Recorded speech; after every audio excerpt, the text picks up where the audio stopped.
Hello there, welcome to CoreTV News at 4. I am Gift or Gete. President Muhammad Buhari has called on Nigerians to pray for the return of peace, love and prosperity throughout the country as Muslims start the 2015 Ramadan fast. He also employed Muslims to seek maximum benefits from the month-long fast. President Buhari said this in a congratulatory message released on his behalf by the Senior Special Assistant Media and Publicity, Gabashiu. He also sent an appeal to the perpetrators of violence and destruction in the name of Islam all over the world to desist from tarnishing the name of the religion. The president urged them to drop their arms, embrace peace and seek a better understanding of Islam during the holy period and beyond. Speaker of the House of Representatives Yakubu Dogara has urged Muslim faithfuls to use the Ramadan period to pray for Nigeria. He said this in a congratulatory message to Muslims at the commencement of the month-long fast. Speaker Dogara also noted that the promise of change by the new government can only be realized if Nigerians rededicate themselves to the service of God and humanity. As Muslims begin the month-long fasting period, former Vice President Atiku Abubakar has called on them to pray for the peace of the country. He also wants Muslim leaders to attack the roots of terrorism by attacking their ideology. This, he says, is because of the prevailing violence which is disrupting social and economic life of people in some parts of the country. In a statement released by his media office in Abuja on Wednesday, the former Vice President said he was constantly saddened by the frequent explosion of conflicts and violence which was threat to the country's peace. He wants Muslim leaders to intensify efforts to eliminate the influence of extremists, while also calling on political leaders to show extra vigilance to stem the growth of extremism. In addition, the former vice president called for urgent action to shield innocent Muslim disciples from the influences of extremist teachers who might exploit their ignorance to push them into criminal atrocities. Prominent Islamic clerics wants Muslims to uphold the teachings of Prophet Muhammad as the month-long Ramadan fasting begins.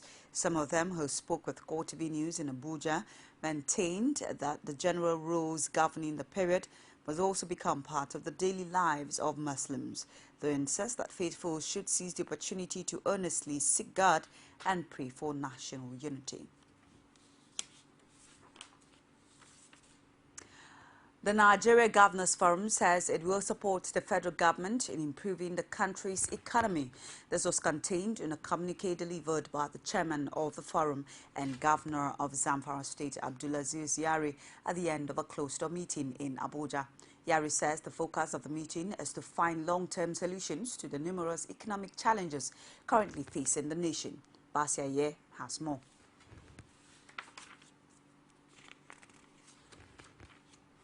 We do apologize, we cannot bring you that report immediately. We'll sort it out and bring it to you in our subsequent bulletin. The Progressive Governors Forum says the bad state of the nation's economy is responsible for the non-payment of salaries across the state in recent times. They want the government to make bailout funds available for the state while carrying out complete overhauling of the system to block leakages. Leader of the forum, Rochas Okorocha, says the fall in global oil prices and the mismanagement of funds from subsidy are some of the factors responsible for the financial crash. Oil price. And secondly, the issue of oil theft. But there are other issues like the crude swap, the gas revenue, which has never reflected on any of the Federation account, and the subsidy mismanagement, which is known to everyone. For instance, only a few years ago, the subsidy amount was about 200 billion, and today is about 1.4 trillion. So what has really changed? So we're really concerned about some of this obvious looting of our nation's treasury. It's CoreTV News at 4. We'll take a break. Stay with us. As news breaks, people don't let events pass without giving their comment or reactions. when the problem arises in society, these are the people that will be consulted. To cleanse the corruption in society, we are not to provide information for good life and also security of life and property in this country. The academic society have the loudest voice on this platform. Whether you call it a sovereign national conference or a national conference, it is about the people of Nigeria. There should be a change in power. In any way they can do it. I think there's a script already. Every Tuesday at 8:45 p.m. on this station. From the Ivory Tower, a must-watch for the learning minds. Thanks for staying tuned with us. Do not forget that you can also reach us on our social media platforms on Facebook, facebook.com/CoreTV News. On Twitter at CoreTV News NG. And on YouTube at youtube.com/CoreTV News. The presidency on Wednesday explained that like a good wine, President Muhammadu Buhari, who will clock 73 in December, gets better with age. Special advisor to the president on media and publicity, Femi Adesina, stated this in a press release issued in Abuja. He was reacting to a statement credited to Buhari during an audience he granted Nigerians residents in South Africa that his age would limit his performance as a president of the country. Although he admitted that the president made the statement, Adesina said it was not an admission that Buhari was too old to cope with the demands of his office. The presidential spokesman said although at 72 Buhari could not be called a youth, but he has in quantum the wisdom, patience, temperance and forbearance that age brings. He said he had brought all these virtues to the presidency to make a difference in national life. Additional added that at 72, the Buhari persona has not changed. He added that because Nigerians earnestly desired change, that was why they voted for him overwhelmingly at the general elections in March. He said all the virtues and values of the Buhari persona would be deployed into governance in the weeks and months ahead. The All Progressives Congress has described as a product of poor thinking and deliberate mischief the statement credited to the so-called PDP media watchdog asking President Muhammadu Buhari to resign because of his comment about his age. In a statement issued in Lagos on Wednesday by its National Publicity Secretary, Lai Mohammed, the party said if the authors of the statement had understood simple English, taking the pains to engage in deep thinking and conceptualized the comments, they would not have rushed to the press to ask the president to resign. APC said within 3 weeks of his inauguration, President Buhari has succeeded in returning to Nigeria to the Committee of Nations to such an extent that world leaders are now so eager to engage him in how to assist his country in key areas including security and the fight against corruption. APC said it has deliberately refused to join issues with the PDP, which has been issuing a series of in-speed statements showing clearly that the party is not ready to provide a robust opposition to the APC-led federal government. The People's Democratic Party on Wednesday distanced itself from a group PDP media watchdog over the later calling on President Muhammadu Buhari to resign. PDP said the group was not working within and in the interest of the opposition party. The group had, in an earlier statement signed by its head, Tunde Lawal, called for Buhari's resignation over comments attributed to the president that there was a limit he could do because of his age. But a statement by the National Publicity Secretary of PDP, Olisametu, said this group is absolutely unknown to the PDP and has no connection whatsoever with our party at any level. Neither is the content of their statement a reflection of the position or stance of the party. He added that the attitude of this group was a direct consequence of the approach adopted by the APC in disintegrating and insulting former President Goodluck Jonathan. Metu added that though his party is aware that former President Jonathan suffered such fate in the hands of the APC, his party will not repay them in the same coin, as such was not part of his party's tradition and value. A civil society group has charged Muhammadu Buhari to take into cognizance the many challenges the country has been facing before his emergence as president of Nigeria. The group made this known at a roundtable tagged State of the Nation and Agenda Setting. Olajumoke Olatunji was there. She found in this report. According to many observers of the Nigerian polity, the country has been faced with a plethora of challenges ranging from corruption, fuel crisis, insecurity, among others. This according to the conveners of the event titled State of the Nation and Agenda Setting, requires them to remind the President's administration of the challenges facing the nation. Renowned economist Henry Boyo analyzed some of the major issues behind the fuel crisis, explaining further on what fuel subsidy really is. If the government decides to remove subsidy, we will find that the inflationary spiral that will come about will lead to what? Further naira devaluation. As I've shown you here, the weaker naira means what? Higher fuel prices. Higher fuel prices mean what? Increasing possibility of subsidy. This is real. Senior advocate of Nigeria, Femi Falana, lamented the crisis surrounding the nation's economy. Also, former chairman, Nigeria Bar Association Ikeja branch, Monday Ubani, also had the stake on the issue. Section 162 of the Constitution provides that there shall be a federation account into which shall be paid all revenues generated by the government. Nowhere is it stated that the Central Bank of Nigeria will capture the dollar components, decide on its own to print naira and then take to the market at its own rate fixed by it. No governor in Nigeria knows how much oil we produce. None. No governor in Nigeria knows the exchange rate fixed by the central bank monthly when you share this money. So you then ask, what kind of economy are we running? No single fight was waged under the last dispensation against corruption and corrupt practices.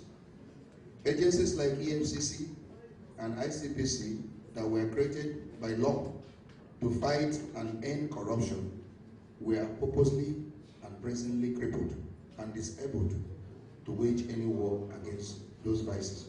Public sector and in the private sector. In the public sector, we have the corruption of the political elites, or what you call the political class, which is very pervasive, very destructive, and of course very harmful. The Guardian further pointed out that there is no profit in building more refineries as a way of eliminating subsidy, but rather called for a public-private participation and non-interference of political leaders. Olajumoke Olatunji, CoreTV News. National Chairman of the All Progressives Congress, John Odigwe, on Wednesday met behind closed doors with the chairman of the 36 state chapters of the party. The meeting, which lasted for a little over 4 hours, is the first of its kind since the party won the general elections on March 28 and April 11, 2015. Although details of the meeting are still sketchy, chairman of 2 state chapters who spoke on conditions of anonymity said state chairman convened the meeting to review the last elections. One of the chairmen from a state in the northwest explained that he and his colleagues considered it necessary to meet with the chairman to, among other things, express their displeasure about the way they were being left out of the scheme of things. The party leader, however, said the crisis which erupted after the leadership elections in the National Assembly were not discussed. The Inspector General of Police, Solomon Arase, says the 26 policemen who went missing after terrorists attacked Gwaza, Borno State in August 2014 are yet to be declared dead. Arase disclosed this while fielding questions from newsmen in Abuja. He says the police would follow its tradition of declaring officers who went missing in battle dead after a certain period of time. It could be recalled that 35 policemen could not be accounted for after Boko Haram terrorists attacked Gwaza, where a police training school is located, on August 20, 2014. There is a tradition in the Nigerian police force. When your officers are missing in battle, you don't declare them dead or missing until after, a period has lapsed. So we are still waiting for that period to come and lapse, and if we cannot find them after that time, then we will formally declare them either dead or missing. And I'm sure, very soon, most of our officers who have paid the supreme price, in the fight against insurgency, we are already trying to put their names on marble. I'm sure when you walk into our reception downstairs, yes, you will see that we started doing something, trying to cast their names on marble, and we'll always glorify them. We'll always appreciate them. We'll always, feel for them. And this is one of the reasons too. This goes to underscore one of the reasons why we are so passionate about the welfare of our men. If most of them they have houses, before this unfortunate incident happened, we can be sure that their families will also have a shelter over their heads. So you can see that the synergy between their being. Young women in Nigeria have been charged to rise above the circumstances in the society and aspire to be leaders in all spheres of life. The Executive Director, Young Stars Foundation, Kingsley Bangwell, challenged women to be more active in the political sphere and other leadership platforms. Bangwell, who addressed a gathering of young women from different walks of life within the age bracket of 18 to 35, ruled out the problems that Nigeria currently faces and enjoined women who form the highest population in Nigeria to rewrite the history of Nigeria by being change agent. CoreTV News, Motayo Alo has more. We apologize, we cannot bring you that report immediately. We'll sort it out and bring it to you later. And we'll take a break. We'll be back shortly. Stay with us. You can now watch CoreTV News live from anywhere in the world on our website, www.coretvnews.com. Click on Live TV on our website and watch us live. And welcome to CoreTV Primetime Days. To follow us on Twitter, click on Twitter icon on our website. On Facebook, click on the Facebook and YouTube to see all our previous news production. You can also watch us live on YouTube. Click CoreTV, leave a space, then News. CoreTV News, a 24-hour news station. Welcome back.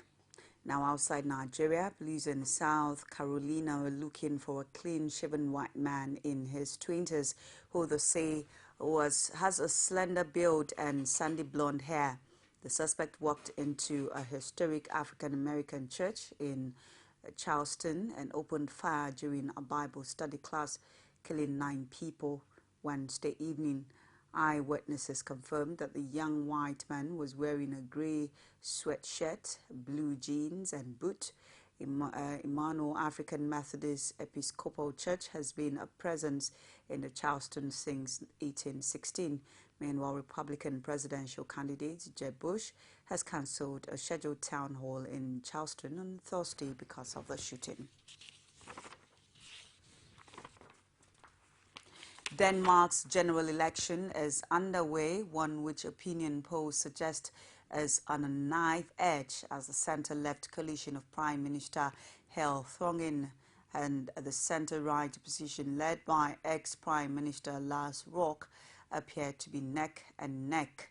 The island's fishing community is still angry at Thorning for bearing its boat from Danish port in a 2013 dispute of alleged overfishing, although it is believed that in reality the economy rather than mackerel quotas tend to swing elections. Thonging's Social Democratic Party has staged a remarkable comeback in recent weeks as Danish finances improve. A poll released on Tuesday puts the centre-left bloc, the Social Democrats, and their 4 coalition partners on 50.1 times 103 AAF centre-right bloc led by Ramosen on 49.9. Ida Thongin and Rausin parties could win the most seats, only to find themselves the loser if the other can muster a larger coalition. Brazil's soccer team boss Dunga has admitted that his team needs to learn to play without Meya following the forwards' post-match dismissal in the 1-0 defeat to Colombia, while the Barcelona man was shown a straight red when an incident involving Jason Murillo and Carlos Bacca bowled over after the referee had blown for full time with the Sevilla striker sent off.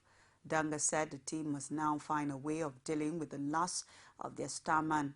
He also said he will wait till Thursday to begin plans on how to play, as the 1-0 reverse represents Danga's first defeat since returning as coach, and leaves Brazil with 3 points from their 2 Group C matches ahead of their final fixture with surprise leaders Venezuela. The team once played without Meya against Mexico, defeating the Mexican side 2-1. Tournament officials are happy with the course at the U.S. Open despite concerns about conditions at Chambers Bay.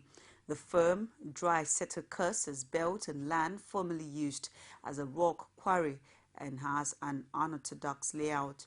United States Golf Association Director Mike David said although players would face a comprehensive test, they couldn't be more happy for setting the golf course up and presenting it for a championship test. The tournament begins on Thursday with world #1 Rory McIlroy paired with defending champion Martin Kaymer of Germany for the first 2 rounds. And that's CoreTV News at 4. Thank you for staying on with us. On behalf of the entire news production crew, I'm Geft Ogete.